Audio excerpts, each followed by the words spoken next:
प्रकार भारतीय नागरिकों को हाथ में हथकड़ी लगाकर और पैरों में बेड़ियां डालकर भारत छोड़ने का काम किया है, ये एक बहुत गंभीर विषय है। इसकी जितनी भी निंदा की जाए थोड़ी है, और पूरे विश्व के अंदर इसकी निंदा हो रही है। एक तरफ मोदी जी कहते हैं अमेरिका का राष्ट्रपति मेरा मित्र है, और दूसरी तरफ अमेरिका का राष्ट्रपति भारत देश के अपमान करने में लगा हुआ है, भारत देश के नागरिकों को अपमान करने में लगा हुआ है। और जहां तक कि अगर भारत देश के अंदर केंद्र सरकार, अगर स्टेट की सरकार युवाओं को रोजगार देती, तो मैं दावे के साथ कहता हूं कोई भी भारत का नागरिक या युवक अपना विदेशों में जाकर नौकरी करने नहीं जाता। ना तो आप रोजगार दे रहे हो, ना किसी की सुनाई कर रहे हो। और मैं पूछना चाहता हूं प्रधानमंत्री जी से, 5 करोड़ के लगभग विदेशी लोग भारत में रह रहे हैं। कभी भारत देश से तो किसी अपमान नहीं किया उन्होंने, भारत देश से तो किसी के विदेशी लोगों को से कोई जाति नहीं की। मैं कह जाता हूं जहां तक कि प्रधानमंत्री नरेंद्र मोदी जी को इसके ऊपर पूरा एक्शन लेना चाहिए, अमेरिका के राष्ट्रपति से बातचीत करनी चाहिए, और अमेरिका के अंदर जो हमारे भारतीय नागरिक अवैध रूप से गए हुए हैं या रह रहे हैं, उनको बाइज्जत भारतीय प्लेन के अंदर उनको भारत लाना चाहिए। और यहां तक कि कोई भारत नागरिक विदेशों में नौकरी के लिए ना जाए, उसके लिए केंद्र सरकार को, हर प्रदेश की सरकारों को रोजगार, युवाओं को रोजगार देना चाहिए। रोजगार आप देते नहीं हो। सरकारी महकमे में सारे आपके 60% पद खाली पड़े हैं, पीएम तक के खाली पड़े हैं, अफसर तक के खाली पड़े हैं, केंद्र सरकार में खाली पड़े हैं। आप उम्मीद करते हो देश तरक्की करेगा, ना तो आप सरकारी पद भरते हो, ना व्यापार में उद्योग को बढ़ावा देकर लोगों को रोजगार देने का काम करते हो। सिर्फ लोगों को जेबों में डाका डालने के लिए नए नए टैक्स लगाकर उनके इंजेक्शन लगाने का काम कर रहे हो। तो मेरी एक केंद्र सरकार से अपील है, वो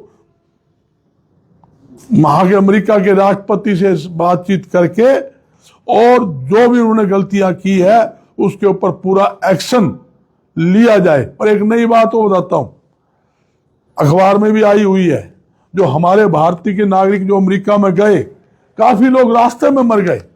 इससे दुखदाई बात हमारे लिए हो नहीं सकता। हमारा देश का नागरिक, हमारा युवा रोजगार करने के लिए विदेश में जाए, और विदेश में जाते जाते रास्तों में चला जाए, गुजर जाए, मर जाए, उससे दुखदाई बात भारत देश के लिए नहीं हो सकती। और मैं क्या चाहता हूं, सरकार की संरक्षक के अंदर जो एजेंट बैठे हैं, जो फर्जीवाड़ा करके पैसे कमाने के चक्कर में युवाओं को गुमराह करके विदेश के भेजने का काम कर रहे हैं, सबसे पहले सरकार को उनके खिलाफ सख्त से सख्त एक्शन लेकर उनके खिलाफ FIR दर्ज करके उनको भीतर ठोकना चाहिए। और जितनी लूटपाट उन्होंने की है उनके पैसे की रिकवरी उनसे की जाए, ताकि कोई भी व्यक्ति है ना जी विदेश ना जा सके। या मतलब रास्ता कौन दिखाता है? ये लोग सपने दिखाते हैं, झूठे सपने दिखाते हैं। वहां आपको 10 लाख की नौकरी मिल जाएगी, वहां 5 की मिल जाएगी, पैसे ठग लेते हैं, उनको छोड़ देते हैं। उसके बाद बेचारे वो दुखी हो रहे, किसी ने अपने किले बेच दिए, किसी ने टूब बेच दी, किसी ने मकान बेच दिया और जाके विदेशों में चले गए। ये निंदनीय कार्य है। इसलिए आज हम यहाँ इकट्ठे हुए हैं और मैं घोर निंदा, कांग्रेस पार्टी आज हिसार जिला नहीं ऑल इंडिया में पूरे प्रदेश स्तर के ऊपर प्रदर्शन कर रही है। और भाई जहां अमेरिका के जो राष्ट्रपति है उसका पुतला भी हम आज जलाएंगे, ये हमारा फैसला है। कोई बात पूछ लो। तो आज का जो प्रोग्राम आपको उसमें डोनाल्ड ट्रंप का पुतला जलाया जाएगा, और क्या मतलब है, क्या कहना चाहोगे? सरकार का ये कोई फेलियर मानते हैं, क्या मानते हैं? सरकार पूरी तरह से फेलियर, विफलता, कमजोरी। आज भी मैं बयान पढ़ रहा था, प्रधानमंत्री जी कह रहा है मैं तो अमेरिका जाऊंगा, कि लड्डू खाने जाएगा, बाहर के देश के नागरिकों का अपमान करवा रहा है और वहां जाके तालियां बजवा रहा है, ड्रामे करवा रहा है, वहां लोगों इकट्ठा करके एयरपोर्ट के ऊपर स्वागत, भाई प्रधानमंत्री आया, भाई कौन सा प्रधानमंत्री आया भाई? ऐसा प्रधानमंत्री होता है देश का राजा? अगर किसी प्रजा का, भारत देश के नागरिक का विदेश में अपमान होता है तो उसका अपमान नहीं, हमारे देश के प्रधानमंत्री का अपमान है। अगर समझे तो अपमान है। अगर मान लो हरियाणा के अंदर हमारा कांग्रेस पार्टी किसी नेता के साथ जाती होती है, किसी हमारे साथी के साथ जाती होती है, तो हमारे साथ जाती है, हम इकट्ठे होकर लड़ेंगे, क्यों नहीं लड़ेंगे? आज तक प्रधानमंत्री ने उस पर चुप्पी नहीं तोड़ी और विदेश मंत्री बोल ही नहीं रहे, लोकसभा में जवाब नहीं है। उन्हें चुप्पी तोड़नी चाहिए, जवाब देना चाहिए और बोलना चाहिए। अमेरिका देश ने सरासर गलत किया है। और मैं पूछना चाहता हूं, उनके तो मान लो 104 आदमी थे और 500 आदमी होंगे, 2000 होंगे, 5000 होंगे, हमारे 5000 करोड़ है। हमने किसके साथ जाति की? एक का नाम बता दो भाई, उसके साथ जाति की हो, एक व्यक्ति का नाम गिना दो भाई। हमने उस कंट्री के साथ, पाकिस्तान है, बांग्लादेश है, अमेरिका है, चाइना है, दुनिया भर के लोग रह रहे हैं, किसी के साथ हमने जाति की हो? किसी खिलाफ आपसे बात बोलो हो? या आपने देखा होगा कुंभ के अंदर चले जाओ, कुंभ के अंदर दुनिया भर का अमेरिकन आ रहे हैं, अब ये ढंग से रह रहे हैं, मंदिरों में रह रहे हैं, इंडिया में रह रहे हैं। हमने तो कभी किसी को सम्मान किया है, सम्मान किए, कभी उनको खिलाफ कोई ऐसा काम नहीं किया जो अमेरिका ने किया है। ये सिर्फ प्रधानमंत्री नरेंद्र मोदी की पूरी तरह से विफलता के कारण, कमजोरी के कारण ये भारत देश की बेइज्जती हुई है। इसे किसी कीमत पे कांग्रेस पार्टी सहन नहीं करेगी। देश का कोई भी नागरिक इस बात को सहन नहीं करेगा कि हमारा भाई का, हमारे बेटे का कहीं भी अपमान हो। ये बिल्कुल, आपने एक बात और सुनी किस प्रकार, एक तो कहते हैं गऊ हमारी माता है, गऊ मांस खिलाना काम किया है, उसके ऊपर भी बनते हैं गौरक्षक, ड्रामा करते हैं हम गौरक्षक। कैसे गौरक्षक हो तुम? है अमेरिका के अंदर हमारे भारतीय नागरिक गौ मांस परोसा गया है, शर्म की बात है।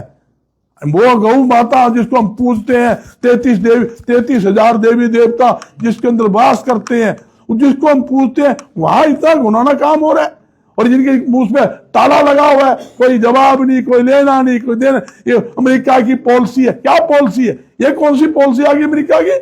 है आप गौ मांस खुआओगे इंडियन को? है एक तरफ गौ माता की बात करते हो, एक तरफ पूजने की बात करते हो, दूसरी तरफ ऐसी ऐसी घटिया हरकत जो विदेश के अंदर हुए है वो बिल्कुल पूरी तरह से निंदनीय है। मेरी आपके चैनल के माध्यम से पूरी देश के जितने भी और देश है उनसे भी अपील है, ऐसे अमेरिका का खिलाफ एक्शन होना चाहिए।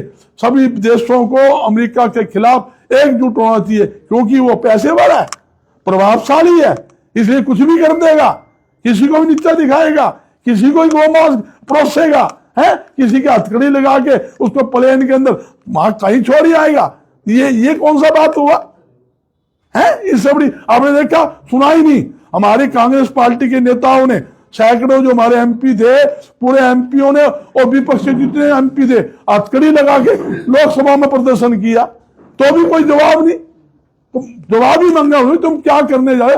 जवाब तो दे दो। कोई जवाब नहीं, कोई बात ही नहीं, कोई चर्चा ही नहीं, बस चुपचाले बैठे, गूंगे बाट की तरह बैठे हैं।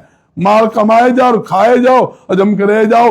बस जब तक ईवीएम बैठी है, ईवीएम की लड़ाई है वोट तो जनता है तो जीतता कौन? ये तो ईवीएम की लड़ाई लड़ते हैं, ये तो ईवीएम से जीतने वाले आदमी हैं। ये स्थिति है इनकी। तो भाई बीजेपी नेताओं का कहना है डंकी मारने वाले रिस्पॉन्सिबल। जब देश में इतने अवसर है कमाने के, तो 50-50 लाख लेके इतनी जमीन बेच के डंकी। एक बात सुनो, आप रोजगार नहीं देते, कसूर किसका है? जब आप डंकी की बात करते हो, अगर मेरे बेटे को रोजगार मिलेगा, मुझे रोजगार मिलेगा, मैं अपना घर छोड़ क्यों जाऊंगा? विफलता किसकी है? एक तरफ सकागती बेरोजगारी खत्म करेंगे, 2 करोड़ युवाओं को नौकरी देंगे, 2 नौकरी देते नहीं, भूखा पेट क्या करेगा आदमी? मैं पूछना चाहता हूं, आप ना रोजगार देते, 5 किलो गेहूं ले ले भिखारी की तरह, 5 किलो गेहूं में एक घर का एक राशन चलता है क्या? ये जो है ना, भाई को भाई से लड़ाने की बात करते हैं, जो डंकी की बात करते हैं, अवैध रूप से बात करते हैं। मैं पूछना चाहता हूं, 5 करोड़ जो देश विदेशी लोग हैं, इंडिया में नहीं रह रहे, आपने क्या कर लिया? आपने क्या कर लिया उनका? हमारे अगर 500 आदमी चले गए तो वो डंकी हो गए, वो गल चले गए। अरे चले गए, कौन सा डाका मारने गए हैं, रोजगार करने गए हैं। रोजगार करने के लिए घनी बार तो उसको नागरिकता दे दो, परमिशन दे दो।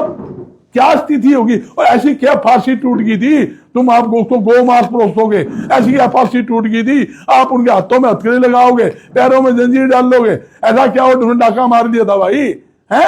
और ऐसा गुनाहगार था तो आप इंडिया लेके आए क्यों? ऐसा आप गुनाहगार मानते हो तो इसका मतलब क्या है? कोई गरीब आदमी गलती से चला गया, कमी तो सरकार की है।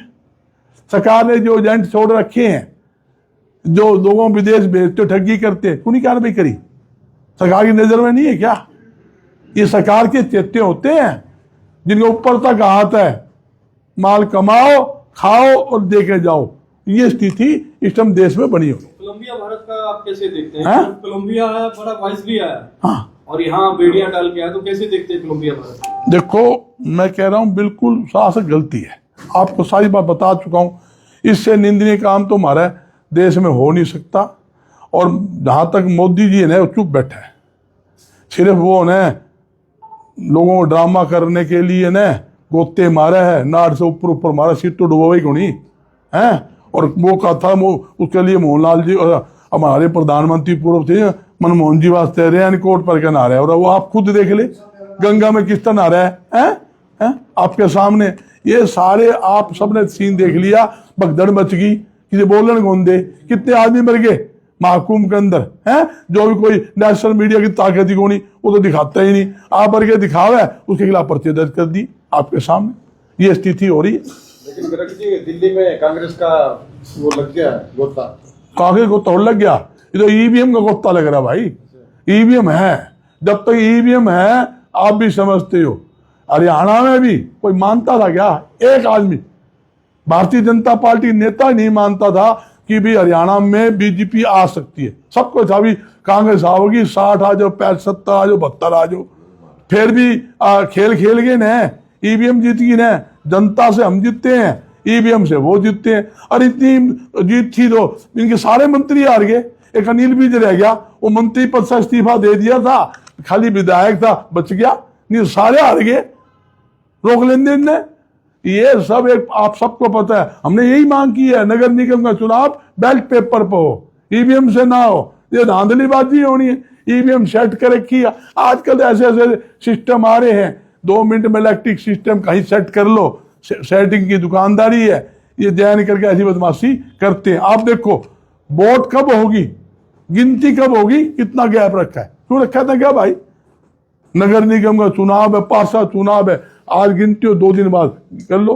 पहला आप चुनाव नगर पालिका होते थे उसी दिन ही 5 बजे के बाद खत्म होती गिनती, शुरू कर ले करते, बैलेट पेपर आपके सामने। अगले दिन तो होता ही नहीं था, सेम डे ही डब्बा। गरग जी, आप कह रहे हैं ईवीएम हरा रही है, लेकिन आपके जो उम्मीदवार रहे हैं वो कह रहे हैं कांग्रेस ही हरा रही है। कोई उम्मीदवार नहीं, सारे साथी ने सबने पता है, सारा देश चिल्ला लग रहे हैं।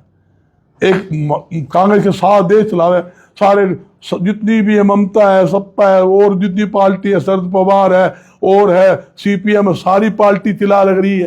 सारा देश झूठा, एक भारतीय जनता पार्टी सही है।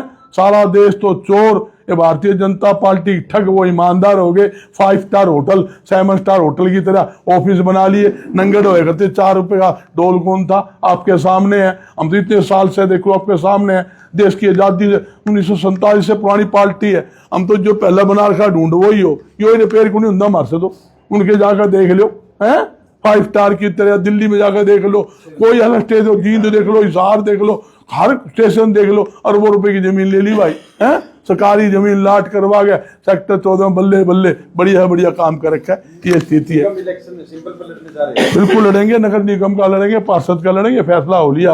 और पहले भी हाईकमान का आदेश आ गया था, और हमारे काफी 12-13 कैंडिडेट के नाम भी आए हुए हैं, और सब जिताऊ कैंडिडेट है और एकजुट होकर चुनाव लड़ेगा। कांग्रेस का एक दिल्ली गढ़ माना जाता था, हाँ। शीला दीक्षित टाइम की। हाँ। और आज रिजल्ट शीट पे कहीं कांग्रेस का नाम नहीं, खाता भी नहीं बोलता। समझे, मैं आपको बताऊं ना, आप खाता छोड़ दो, जब तक ये ईवीएम है ना, आप लड़ाई तो ईवीएम के साथ लड़नी पड़ेगी। आज ईवीएम की लड़ाई है और कुछ नहीं, ईवीएम का सौदा है, और सौदा कुछ नहीं है, ये सारा ठगी का सौदा है, इनकी मशीनें हैं।